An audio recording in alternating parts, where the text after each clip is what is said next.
escrow in case there were any additional potential costs that might be incurred by the 3 various restaurants. There's one in Pearland, one in Webster, and one in Pasadena. And so, Judge, we ended up, the defendants in this case were objecting to the release of those escrowed funds, and kind of the title company, Old Republic, kind of said, mea culpa, I'm Switzerland, and deposited the money into the escrow of the court via this interpleader action. The court currently has $184,000 in escrow, and our clients are seeking summary judgment in order to resolve their claims and take possession of their pro rata share of that money that is held in escrow. The issue, Your Honor, we have a breach of contract claim. There is a pending motion by defense counsel to withdraw their deemed admissions. They did have some admissions deemed against them. I, however, am not moving forward on that ground on our summary judgment motion, because we have the evidence before the court for a traditional motion without considering any of those admissions deemed against them. And so not opposing the striking of those deemed admissions? No, Your Honor. I think in general, the case law is against us on that. And so we did file a response to that, only to just highlight for the court that, we've kind of been struggling with these defendants for several years, not anything directly as to Mr. Linscott's position as their counsel. I believe it was just an oversight that the admissions didn't get answered. But the substantive issue that's related to that is that for years and years, my clients have not known what these purported indemnification claims are for these properties, because essentially each property has its own escrow pot of money, right? The Pearland property held back $25,000 of the sale price. The Webster property also held back $25,000. And then the Pasadena property held back $400,000. And then by July 14th of 2021, the distribution of that money was supposed to happen unless there was a claim against it by the separate buyers. So fast forward, or rewind, I guess, there was no timely claim made. Separate and apart from that, there was no substantive, they did ultimately make a claim, because that's why we're here today. They kind of put the escrow company in a position where they didn't know what else to do, because it wasn't a claim on its face that should have been complied with the agreements. And so but then the claim was there, and there was nothing else for the escrow company to do. And so, if you don't look at like the technical mistakes that were made in the it's called a notice of loss under the agreements. If you don't look at the technical mistakes of that, there's a huge substantive issue, is that each property, the indemnification claim, had to independently by itself be more than $50,000. And in this case, collectively, even amongst the 3 properties, the claim isn't even $50,000. And I can explain to the court why that is. Initially, the claim that we were made notice of for the Pearland property was $30,000. For Webster, it was $17,000. And then for Pasadena, it was $27,000. Now, if you add those up, sure, those are above $50,000 when you put them together, but that's not what the contract allows. The contract requires each claim for each franchise, each restaurant, to be $50,000 independently of the other 3. There's a couple of reasons in the contract for that. The defined terms don't allow you to combine the agreements. In addition, each buyer of the property is a separate entity. As Mr. Linscott identified, he represents 3 separate companies that were the buyers of each of those properties. Kind of fast forward to where we are today. Well, and that's all the evidence that's before the court, right? That those were the claims that were made. They weren't made timely. They weren't substantively correct. And so there really is no legal basis for the buyers to have that, to make a claim on this money that's in escrow, except for the fact that, they're, trying to get some little extra, they're trying to get a piece of it and put us in this position where we'd want to negotiate just to get out of this situation. But from a legal standpoint, they don't have any right to the money. Kind of fast forward to where we are now. This evidence isn't before the court because the defendants didn't attach it to their summary judgment response, but we do even have information, like they did finally provide us with the information that is that makes up their claim of this purported combined $75,000. It's now not even 75,000, it's 50,892. And of that $50,000, aggregate $50,000, there's at least 2,000 of it that my clients have already paid themselves. And so that puts us collectively below the $50,000 threshold. And so first of all, the information that's before the court doesn't meet the aggregate or the independent $50,000 for each property.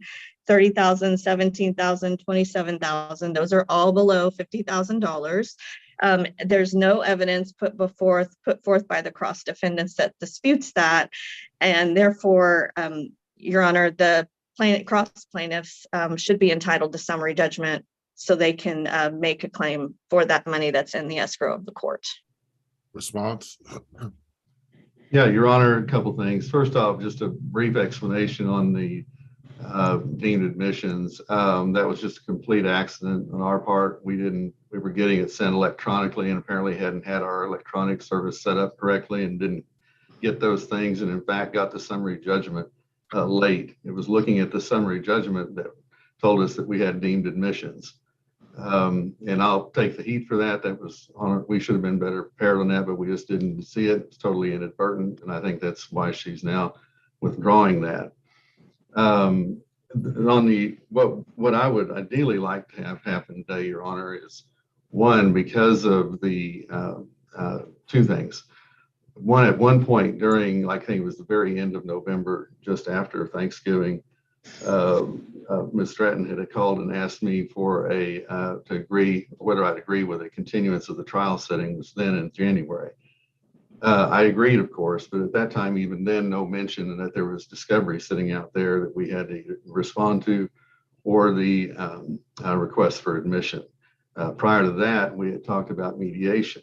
In the mediation context, that was never risen after the time when the discovery would have otherwise been due. So again, it's our fault for missing it, but we would have liked to have known that. And by the time we did know it, it provided a contracted time to respond to the motion for summary judgment that's now pending before the court.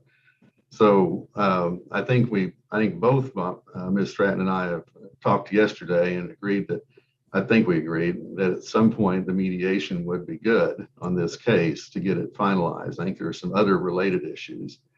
But that aside, we would like to have time to respond to the discovery completely, and then also additional time, and not a lot, but to be able to respond to the summary judgment motion.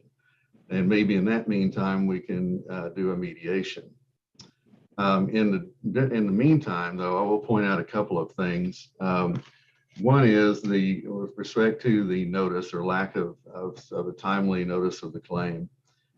We did provide our client did reach out to them prior to the January 14th deadline, and they admit that in here. They just say it wasn't sufficient, and the sufficiency that is lacking, of course, is only who got it. It was sent to Woody Winfield, who is the designated rep for all three of those entities, which, by the way, this has all been treated as a group transaction, even with different purchasers and some different ownership in the buyer's transaction.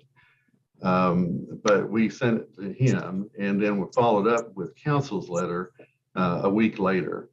It wasn't until I think sometime in May they may have made a letter for mediation, but they never complained that it was untimely at that point. In fact, it wasn't. It was just not completely complete form at that time. And I think later on in their papers, if you look at paragraph 16 of the motion for traditional motion for summary judgment, it says as reflected in the January 21 letters, which are those are the follow-up letters from the attorneys 1 week later. It talks about the indemnification claims being for $30,000, $17,000, $187.50, and $27,932. They were aware of those claims. And yes, what we have provided them here in the last few weeks is less than that, but it is actually more like 57,000 and some change. There was a reimbursement that was required to be made. We think that the agreements are not clear. Obviously, if they're contending that each one is judged on the 50,000 threshold, we're contending that that's ambiguous in the documents, at least if they don't agree that it is actually a cumulative of 3. The amount put into escrow for the first 2 of the agreements that are asset purchases was 25,000 each. Okay, and the last one was a stock purchase, and it was supposed to be 400,000. These numbers indicate that they were looked at to be a cumulative. If you were to look at, and I'll just point out to the court, and I'll read some of it here, but if you look at the, make sure I'm in the right place. On one of the purchase agreements, I'm looking at the one for SW number 2. Let's see here, let me find it real quick. Forgive me.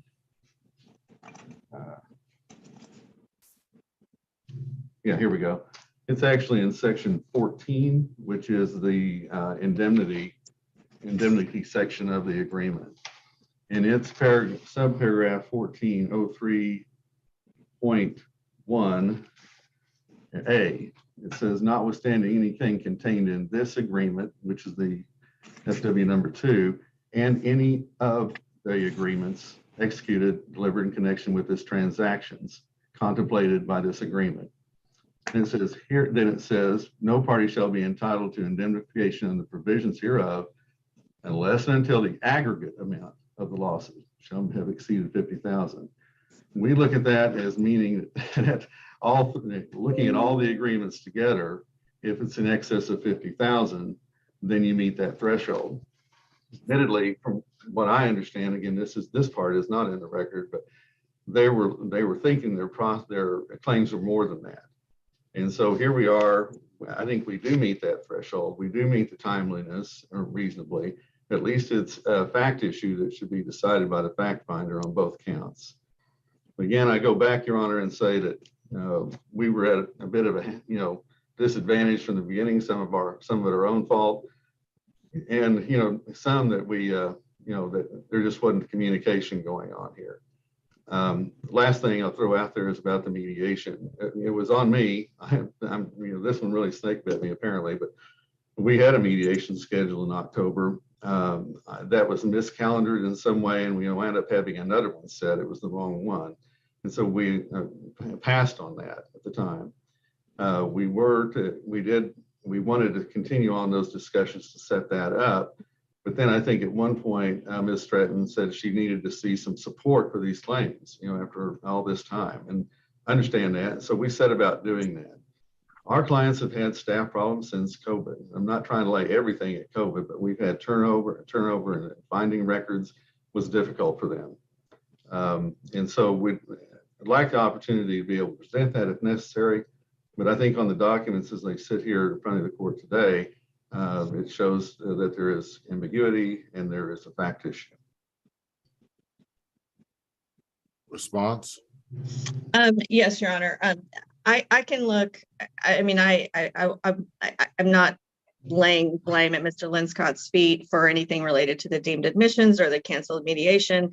At this point, that's water under the bridge. We are where we are. It put our client in a position where we had to file the summary judgment motion, and that's what we're here before the court to consider.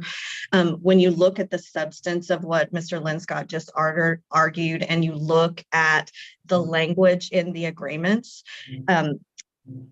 he points to like a paragraph. It's section 14.05A that uses the definition of losses. When you go back and look at the definition of losses, it then talks about this agreement, the one single agreement that we're talking about, and the restaurant, which is defined as an address, for that particular agreement. There's no legal basis to combine these three contracts. What about the language that says it's an aggregate? So Your Honor, it says until the aggregate of the losses, right? So you go back and look at the defined term for losses, and the defined term for losses, let me put my hand on it. The defined term for losses is any breach of the purchaser, that would be the three separate owners of the properties, set forth in this agreement, in any schedule or exhibit to this agreement concerning the operation of the restaurant. So when you look at what the losses are, I'll give the court a visual, right? Like, here's a stack of the losses for one of the properties. It's a Cintas invoice. It's a restaurant management system invoice. It's another Cintas invoice. It is an aggregate of individual invoices related to that property. I've got another stack right here. This is the stack for the other property. Those are losses for that property. And these are purported losses for the third property. They're individual combined invoices, basically, for restaurant management operations of the restaurant, each of which don't add up to $50,000 for that particular restaurant. So there's no ambiguity. There's certainly no defensive ambiguity in their affirmative defenses. We did move for no evidence summary judgment on all of their affirmative defenses. They provided no evidence as to any of those affirmative defenses, none of them which are ambiguity. And so a claim that the contracts might be ambiguous is not before the court. When you look at the specific definitions of losses, this agreement, and the restaurant, they clearly, there's no ambiguity there, Judge. It's looking at each, and then I'll add one last point as to why you wouldn't combine them. The owners of each, the parties to each agreement are separate. So the Webster property is owned by was owned by an LP SWS number 1. The Pearland property was owned by a different LP SWS number 2. And then the Pasadena property was owned by a corporation called Jamsher. Those are not, that's separateness of corporations, and that's basic Texas law. The buyers are all each separate entities too. They have the same URH Webster, URH Pearland, URH Pasadena. Let me ask you this. Yes, do you your opposing counsel suggested maybe we go to mediation and then reset the summary judgment. How do you feel about that? We've never been, the contracts require us to mediate. That's why we sought a mediation demand from the court from the very beginning of this litigation. But at some point we have to say, let's move this case down the road. We've scheduled it twice. They've canceled on us twice. So Mr. Linscott, explain to me kind of, everybody makes mistakes, but you missed request for admissions. You canceled mediation twice when it's court ordered. At a certain point, it's kind of like, is this a pattern? Is this, maybe I should just grant summary judgment because you guys are not going to comply with court orders? I'm just not sure kind of where to go with this. I lost you all for a moment. Can you hear me? Yes. Okay. Apologize. I went offline for some reason. I don't know why, but it wound up for not but a few seconds up, right toward the end of her argument. Okay. So my concern is that this seems to be a pattern that you miss requests for admissions, you cancel 2 mediations when it's court ordered. I'm just trying to figure out, is this some kind of pattern that you guys are not going to comply with court orders? And we just might as well just decide this summary judgment, or if we order you back to mediation, will you actually attend? Yes, Your Honor. Anyone you ask about me, this is not common. I don't know what the issue was with, we had a scheduling problem. I don't know why it happened. It's not the kind of thing that I do. The admissions, first time in 31 years. It's just a fluke. But I will say this, that we'd schedule it again. I can't imagine what would get in the way. And so we'd be more than willing to do that if the court finds that to be the case. So says that's what you want to do. We did get, I'll go back to this. We've had good communications, Ms. Stratton and I. And when it came down to the issue with the continuance, I was fine with that. And so now we're sitting with an April trial sitting with, there's no harm in being able to let us to have the opportunity to respond. She and I talked at length about that in some degree yesterday, about how to do the mediation. So anyway, I know this is not a normal practice. And yes, I will be happy to get my clients and everybody to join into another mediation if you were to order it. Or otherwise, if we I'm going to go ahead and order. I'm going to see if we can. I'm calling Bird Mediations right now. Miss James, are you there? Yes, I am. This is Judge Hoffman. I'm calling. We have a case that has been ordered to mediation twice and they haven't attended. I want to get them to mediation as soon as possible. And wondering if you had anybody available this week or next week to mediate. Okay. This week I have Ken available the morning of the 11th. Actually, yeah, I have him available the morning of the 11th. I have King available tomorrow morning and the morning of the 13th. That gives you two options there. And then I have So the morning of the 13th and what was the other day? King is the morning of the 13th and tomorrow morning. Okay. All right. Your Just, Honor, I have, Susan Matthews, also on behalf of the cross plaintiffs, I just wanted to remind Ms. Stratton, we paid the mediation fee to the other mediator. I don't know, because it was canceled by the cross defendants, whether we can get the money back or whether perhaps he might be available. who is the other mediator? Apologies, I'm Judge, blanking. I'm blanking also. Let me look back on the previous date. Give me 1 second if the court doesn't mind. I think it was.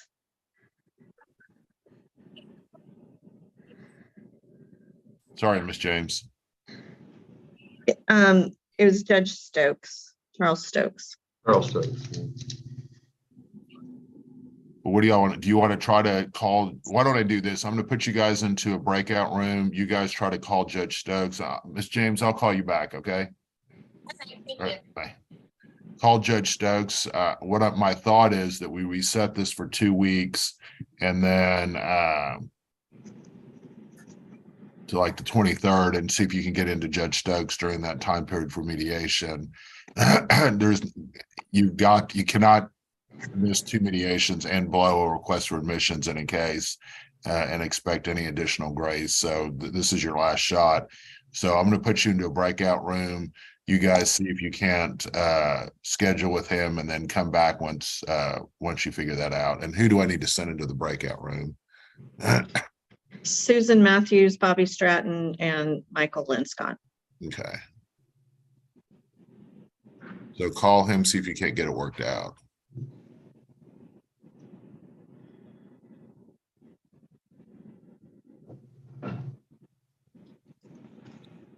Okay. Just come back when you guys figure it out. Okay. Let's go to the next hearing. That is Miss Armstrong. What are you here for? Judge, I thought we were set with you in Jones versus Rodriguez, just as a status conference. DC 19-14263. It's not on here. You said it's not on there? Yeah, what's the cause number? DC 19 what? 14263. 14263. And I'm the guardian ad litem on it. We were making progress a couple weeks ago when we saw you, but I thought you told us to come back today. So I just wanted to make sure I was here in case you wanted us. I'm worried that they may have canceled on me. Can you look that case up, Rhonda? It says that we've set it for what, prove up? Prove up and dismissals on January 30th. Okay, got it. Thank you. Happy New Year, everybody. You too. Bye-bye. Bye. All right, Haylett versus Inception Sports. Tony, let's go on the record on DC 219419. Haylett versus Inception Sports. Council, make your appearances. Good morning, Your Honor. Heather Graham Chavez appearing on behalf of the plaintiff Jeremiah Haylett. This is Nicole LaBeouf for Inception Sports, Alex Glandorf, and William Chet Irvin. Is that everyone on this case? That is, Judge. Thank you. All right, let's proceed. Before we begin, we have a objection on file, and I'd like to ask the court for a ruling so we know what we're arguing on. Okay. There was a first amended motion for summary judgment filed by Ms. Chavez 13 days before this hearing. The next day, we filed an objection to the first amended on the ground that that's insufficient notice because you must have 21 days notice of summary judgment. So we would ask that that first amended be stricken and that we proceed just on the initial no evidence motion. Yeah, Ms. Chavez said you'd have to give 21 days notice on the amended motion. So either we need to reset this if you want to have that heard, or we just can do the original. Well, if I may, Your Honor, I do have some case law that indicates that that objection is not valid, Your Honor. Okay. In addition to the fact that the only adjustments that were made to the amended MSJ were due to pleadings that were filed by Ms. LaBeouf after we filed our MSJ, the only reason that we made adjustments were because there was something else that was filed. And we wanted to make sure that we got those facts also indicated into this MSJ argument. We also located case law May v. Nacogdoches indicates that an objection is waived if it is not objected to properly. They did not file an affidavit with the objection. They did not file a motion to continue either. And they also filed their response to all the information on the amended MSJ, which indicates that they've had proper time to go ahead and get a response on file. For that reason, we would argue that the objection is waived.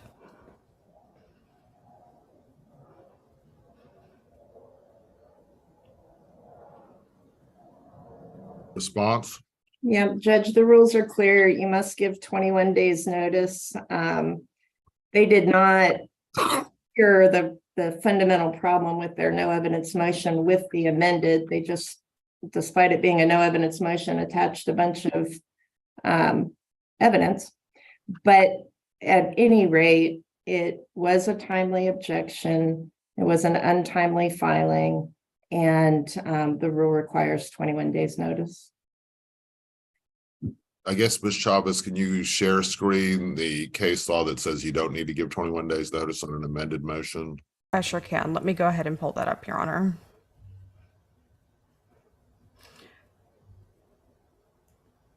There's a woman on here named Miss Mosathon. What are you here for, ma'am? Hi, good morning, Your Honor. Thank you for asking. I'm here on the Tavar versus Celine Finance case. You said a temporary injunction. And so I'm appearing to inform you that the plaintiff filed a notice of non-suit on Friday. Oh, okay. Mm-hmm. So we're not going forward with the temporary injunction? Correct. Yes, and I think maybe that's perhaps why the plaintiff's counsel isn't even on this hearing. All right. Well, thank you so much. We really appreciate it. You have a great rest of your day. Thank you, Your Honor. You too. Goodbye. All right, Ms. Chavez, you can go ahead and share screen. Yes, Your Honor. Making sure I've got the right page number.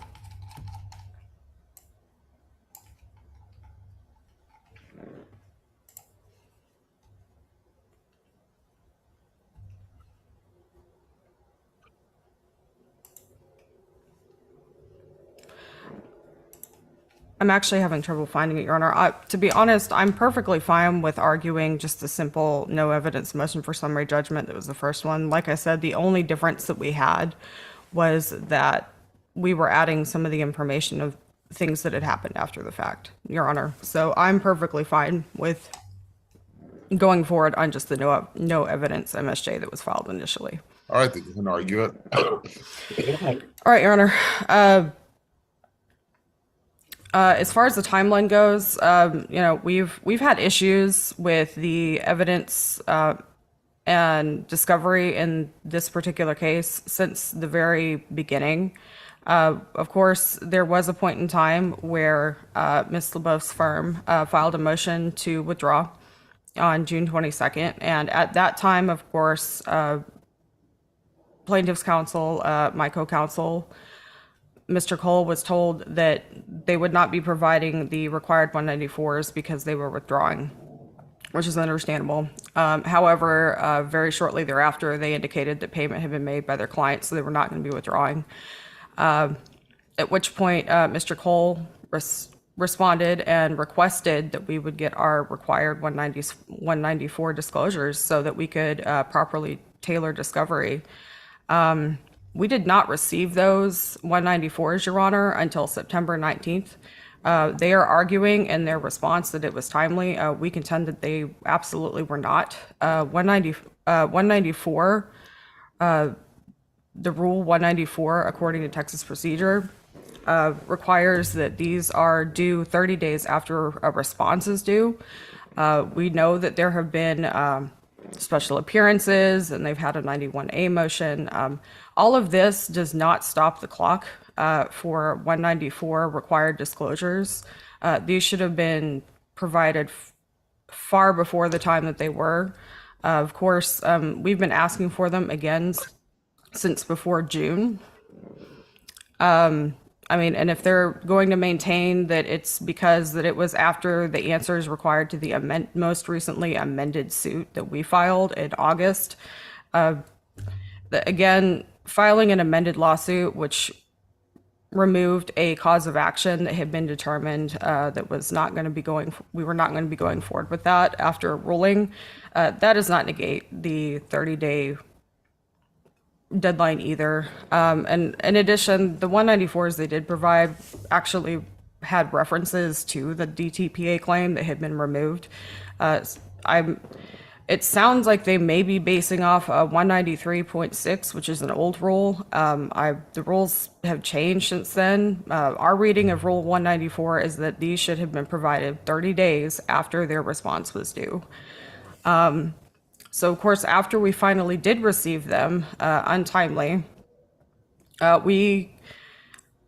our office spoke with counsel for defendants because we felt that the 194s, again, in addition to their response to plaintiff's lawsuit, nothing had been provided that gives actual legal basis or any kind of real factual evidence for any of their alleged affirmed defenses. I mean, this was absolutely every single one. There's no real evidence that they put forward.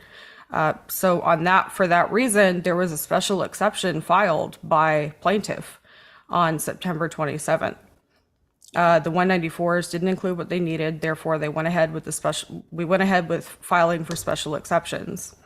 After that point, our office followed up with Ms. LeBeouf's office to try to get a hearing set on those special exceptions. That was October 17th.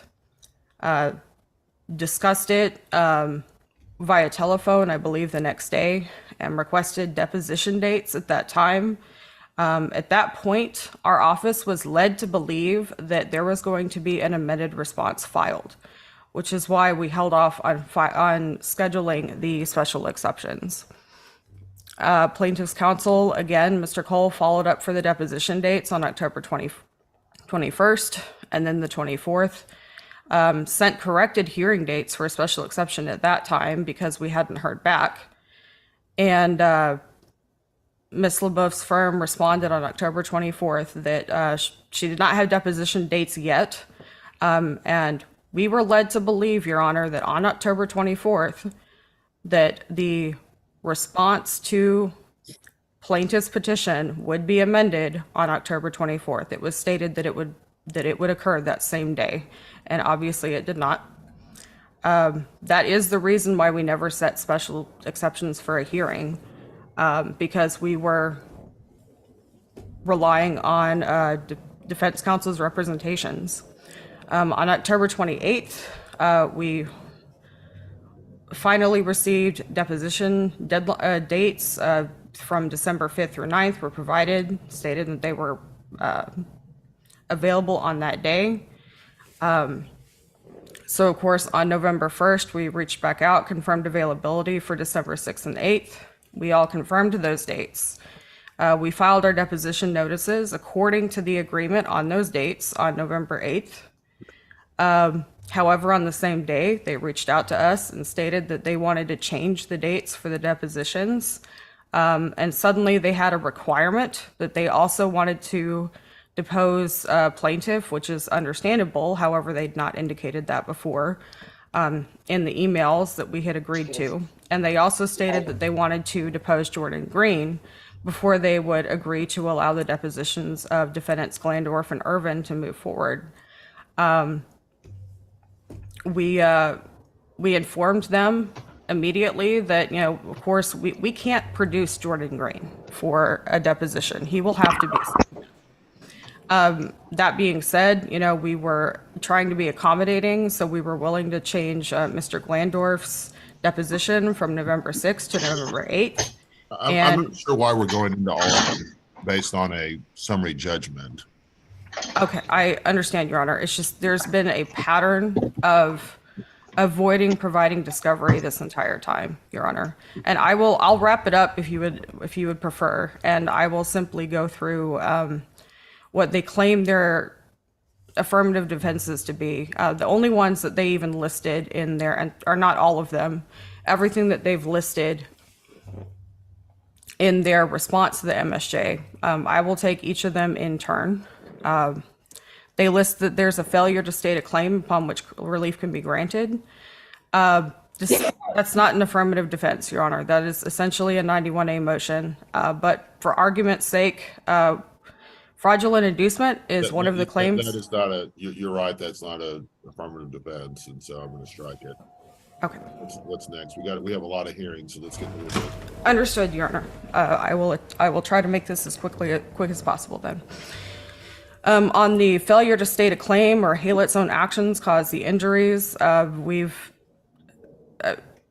they provided Mr. Green with what they recommended that he file in response to the lawsuit. When I say they, I mean defendants. Chet Irvin specifically told Mr. Green what he recommended him to respond with in the lawsuit. So, I mean, if they're going to allege that Halet caused, that Halet caused his own actions by Jordan Green not filing response, first of all, that doesn't really make logical sense. But if they're insinuating that Jordan Green caused his own injury by responding with information that they gave him and what they told him to file, that doesn't track, Your Honor. I don't think that they can say that Jordan Green caused his own actions when he was relying on what they told him to do when defending the lawsuit. We actually have, Your Honor, if you would allow me to share my screen, an email from Mr. Irvin to Jordan Green telling him what he recommended him to file as a response to the lawsuit. Judge, we would object to all of this argument. This is a no evidence motion filed by Ms. Chavez's client. It's not a traditional motion. She's going into things for which, there's not even an argument or evidence before you. We've submitted evidence on each affirmative defense, and that should be the focus of the hearing. And But we're out of time, really. So Ms. LaBeouf, why don't you respond? Thank you, Judge. This is a case worth less than $4,000, and there has been no discovery whatsoever conducted by the plaintiff. We have presented, even though there was a wholesale failure to comply with Rule 166AI, that is in the no evidence motion, the plaintiff has failed to point out the specific affirmative defenses for which it seeks a summary judgment and has failed to identify the elements of the claims on which it seeks evidence. And for that very reason alone, the motion should be denied. What this really is, and the only thing that's been briefed to you is an argument that because they didn't like the 194 responses, then you should not hear any evidence or consider any evidence. That's a death penalty sanction that also has been inappropriately raised. And so we have submitted, Judge, some evidence on each of the affirmative defenses. Should you reach that, and it's our contention, you don't even need to reach that and shouldn't, we've objected to the form of their briefing in that it was not a proper motion. may I respond, Your Honor? Briefly. Yes, Your Honor. Our MSJ was brought because we felt that they had not presented any real evidence. I mean, they provide things that they state are evidence to back this up. And our point was to notate that every single one of these is not actual evidence to defend.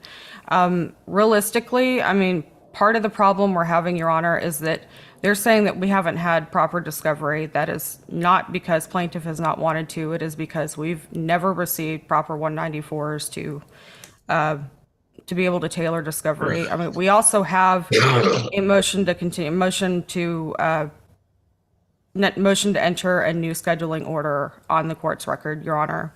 At the very least, we need to be able to have proper discovery in which they don't quash depositions when we have agreed to dates twice. This has already happened twice, and we would like to be able to litigate this properly.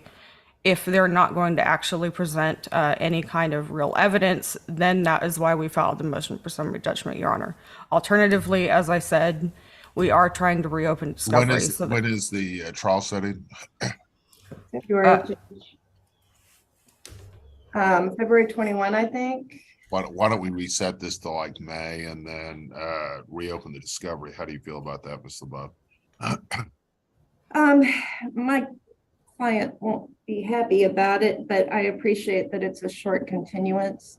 I had reached an agreement with Mr. Cole for depositions to take place, and he reneged on part, which is why we said, well, then we're not going to do that after the discovery deadline. But we'll work on new dates with Mr. Cole or Ms. Chavez.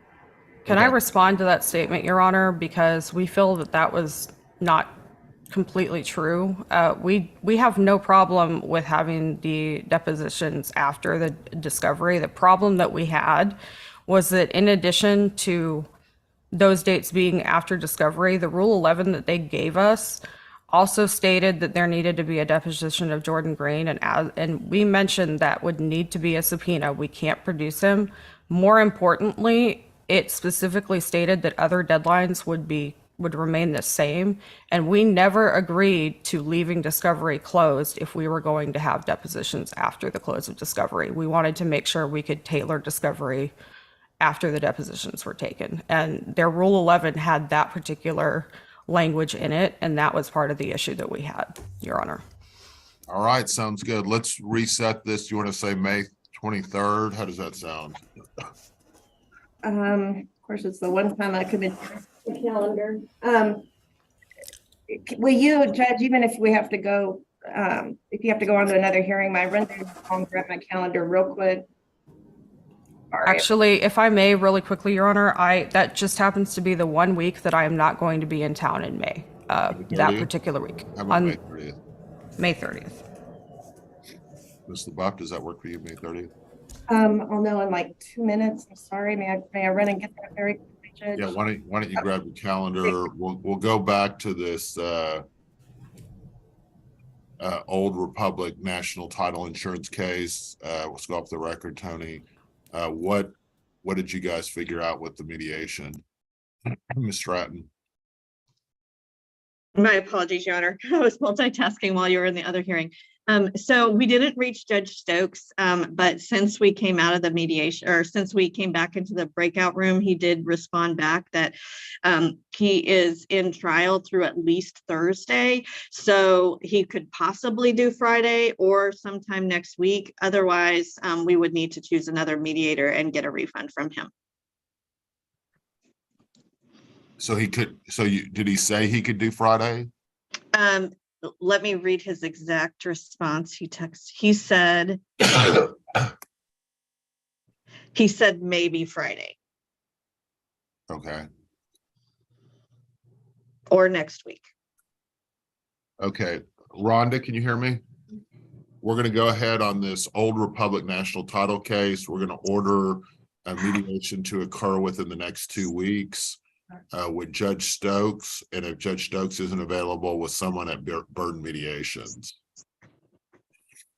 And it needs to occur in the next 2 weeks. We'll go ahead and reset the hearing on the summary judgment to the 23rd of January at 10 a.m.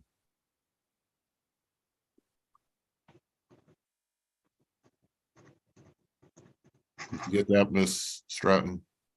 Yes, sir. I wrote it all down, Judge. Thank you. Did you get that, Rhonda? Ron, did you get that? Okay, so reset this to 10 a.m. and then do a mediation order with Judge Stokes.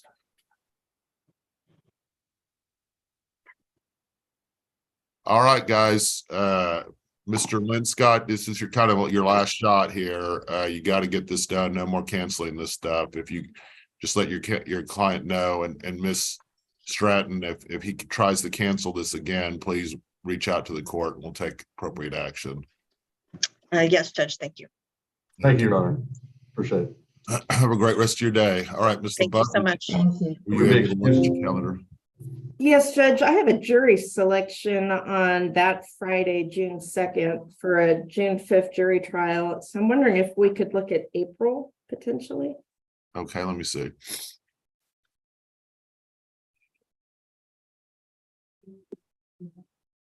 April 25th. That would work great, Judge.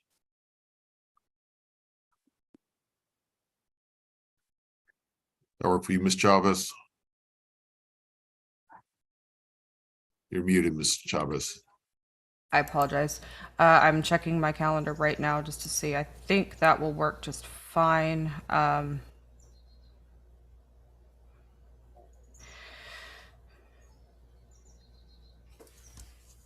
Yep. We're saying May 25th. Is that, or sorry, April 25th. Is that correct? I thought yeah, April 25th. Yep. That is clear on my calendar, Your Honor.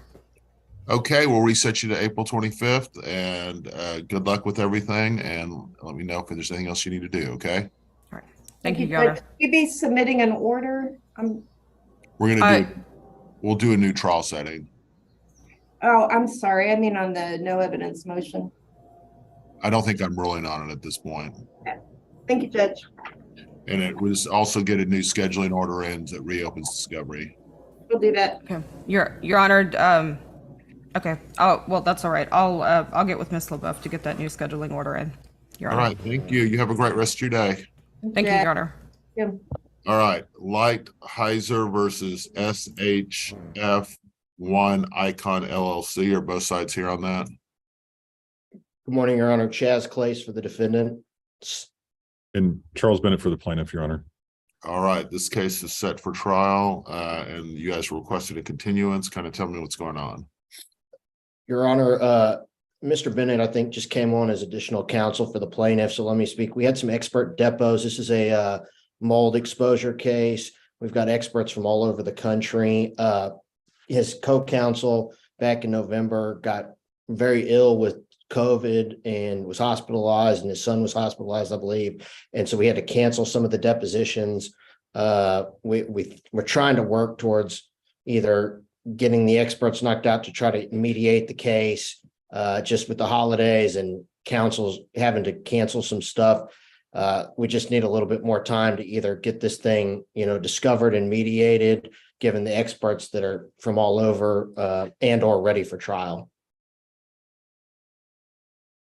Okay, Mr. Bennett. Yeah, I agree with counsel. I think 30 to 60 days might be a little aggressive, but this is the first continuance as far as I can tell. That's what the motion says. So we may want to set it out a little bit. Did you guys request a special setting on this?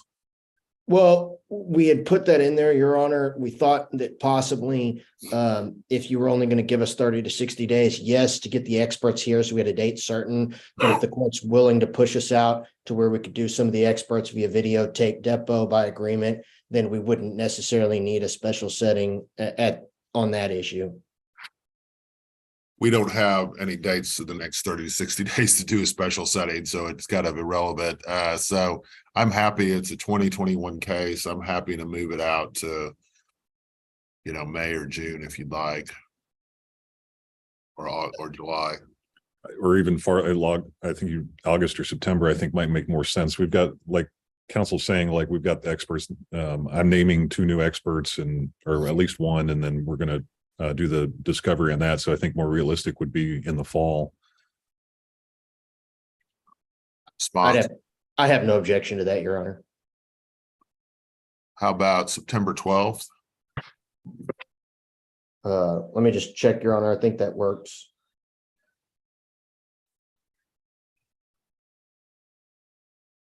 Works for That plaintiff. works for me, Your Honor.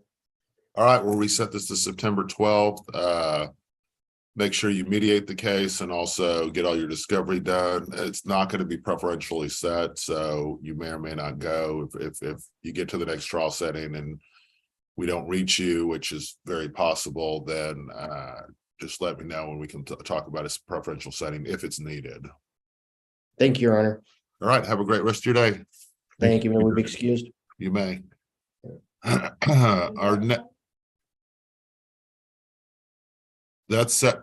That's reset to April 25th. And Heiser is reset to September 12th.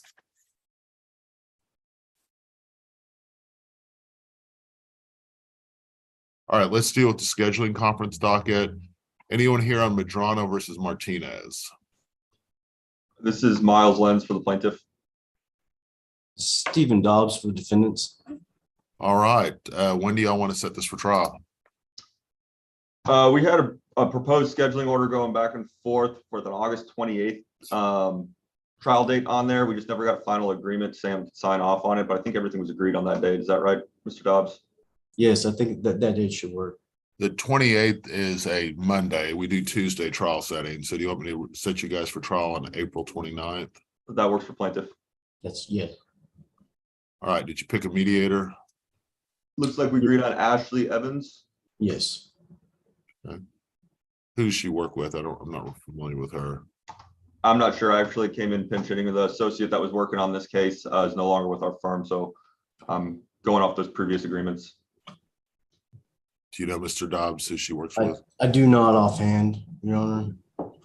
All right, that's fine. We'll reset this to April 29, 2023, or set this for April 29, 2023, and we'll order Ashley Evans as the mediator. Anything else? That's it. No, plaintiff. Thank you, Your Honor. All right, you guys have a great rest of your day. You too. Ashley Evans on the Medrano versus Martinez case. All right, Reed versus Mendoza are both sides here on that. Winston Line and Eric Walraven and Riley Milligan. Michael Campbell here for plaintiffs. Okay. Eric Walraven is here for defendant Liberty County Mutual. And Riley Milligan for defendants Mendoza and Lopez. All right, when do y'all want to set this for trial? We haven't really had a chance to discuss it yet, but we were thinking sometime in November if possible.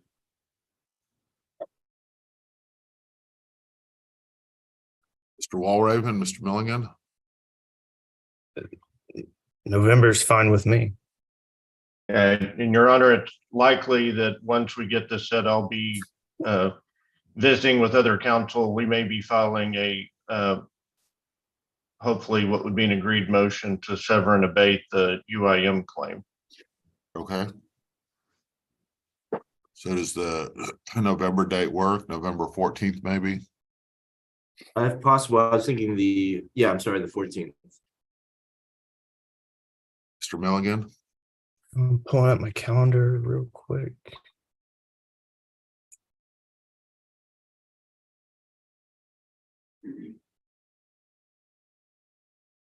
I'm scheduled for another trial on the 14th. you want to do the 7th? I'm open on the 7th. 7th will work well for us too. That is a non-jury date, so we'll probably have to kind of tweak that once we get closer, but we can figure that out. It's election day. All right, who do you want to use as a mediator? We prefer Jay Zaleski or Mike McCullough. I can agree to either one of those. Yeah, I can agree to either one of them as well. Who do you want, Mr. McCampbell? Can we do Mike McCullough?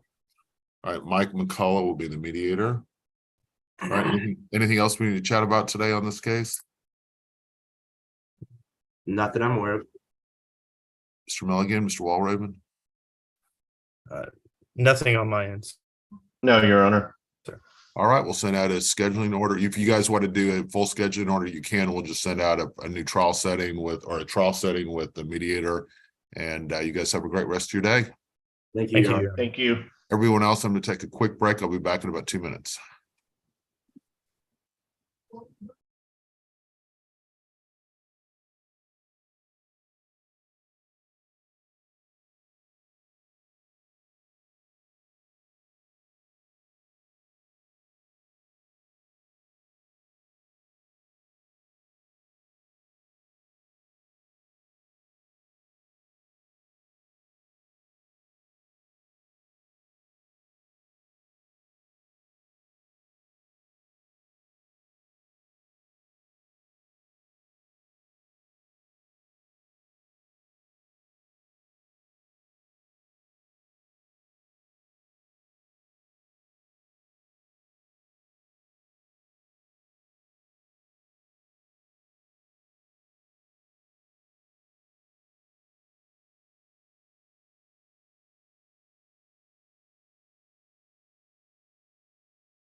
All right.